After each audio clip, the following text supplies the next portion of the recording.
અન્ય યુવક સાથે વાત કરતી હોવાની શંકાએ પતિએ પત્નીની હત્યા કરી। પત્ની મોબાઈલ ફોન પર વાત કરતી હતી તે પતિને નહીં ગમતા બંને વચ્ચે ઝઘડો થયો હતો। જો કે આ પહેલા પતિએ તેની પત્ની અને યુવકને તહેવાર પર એકાંતમાં રૂબરૂ પકડી પાડ્યા હતા। ત્યારે પત્નીને પતિએ ચીમકી આપી હતી કે હવે યુવક સાથે વાત નહીં કરતી।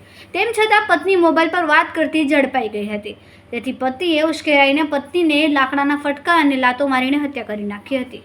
બનાવ અંગે સચિન પોલીસે હત્યાનો ગુનો નોંધીને હત્યા કરનાર પતિની ધરપકડ કરીને વધુ તપાસ હાથ ધરી છે। સુરતથી સુनील पाटिल સાથે भावेश पाटिल, गुजरात सम्राट न्यूज़। क्या नाम है आपका?